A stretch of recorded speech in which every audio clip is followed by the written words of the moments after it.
સ્થાનિક સ્વરાજ્યની ચૂંટણીને લઈ કેન્દ્રીય જળશક્તિ મંત્રી સી.આર. પાટીલે તેમના 89 વર્ષના માતા સાથે મતદાન કરી લોકોને મતદાન કરવાની અપીલ કરી છે. પાટીલે જણાવ્યું કે મતદાન કરવું એ દરેક નાગરિકની નૈતિક ફરજ અને કર્તવ્ય છે. મતદાનના અધિકારનો ઉપયોગ કરવો એ બધાની ફરજ પણ છે. આપણે એને અધિકાર માનીએ છીએ, પરંતુ મતદાન કરવું આપણું કર્તવ્ય છે એ ભાવના હજુ આપણા મનમાં એટલી પ્રજ્વલિત થઈ નથી. હું મારા ફેમિલી સાથે, મારી મધર લગભગ 89 વર્ષની એમની ઉંમર છે, એ પોતે પણ મતદાનમાં અમારી સાથે જોડાયા અને ત્યાંનું પણ તમે માહોલ જોયો કે સૌ યુવાનો મતદાન પણ કરતા હતા, મતદાન કરવામાં બધાને મદદ પણ કરતા હતા. બહેનો પણ અને સિનિયર સિટીઝનો પણ લાઈનમાં ઊભા રહીને પણ મતદાન કરતા હતા. એ જ બતાવે છે કે આપણી લોકશાહી મજબૂત છે.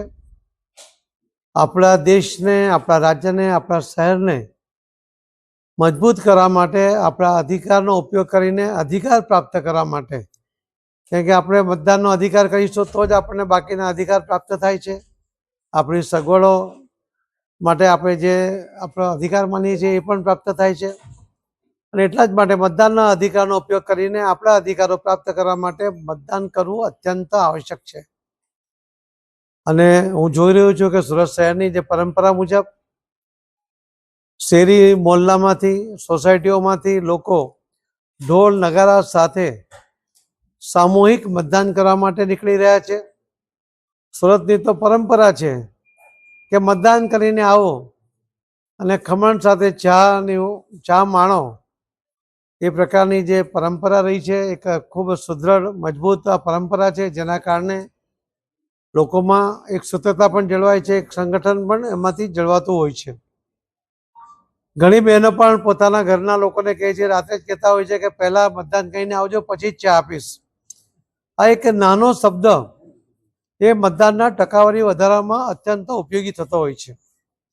જે 18 વર્ષ પૂર્ણ થવાને કારણે જેમને મતદાનનો અધિકાર મળ્યો છે, એવા યુવાનો પણ આજે મતદાન કરતા જોવા મળ્યા.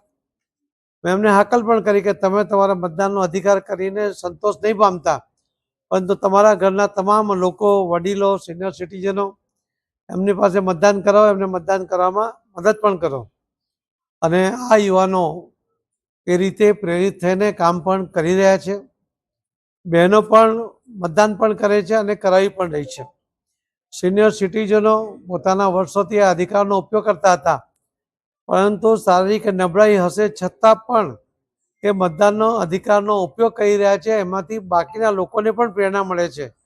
એટલા જ માટે હું સિનિયર સિટીઝનને પણ વિનંતી કરીશ કે થોડી ગરમીનો પારો ઉપર જાય એના પહેલાં સૌ મતદાન કરી લે.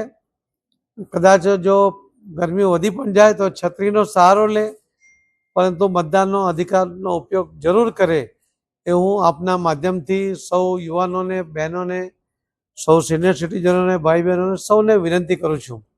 મને વિશ્વાસ છે કે ગુજરાતના વિકાસ માટે, આપણા શહેરના વિકાસ માટે, આપણા દેશના વિકાસ માટે, આ લોકશાહીને મજબૂત કરવા માટે જેટલો મતદાનનો વધુ ઉપયોગ થશે એટલી લોકશાહી મજબૂત થશે. એના પ્રત્યે નિરાશા ન વ્યક્ત કરો, એને ટાળવાનો પ્રયત્ન ના કરો. એ ફરીથી આપ સૌને નમ્ર વિનંતી છે. ખૂબ ખૂબ ધન્યવાદ.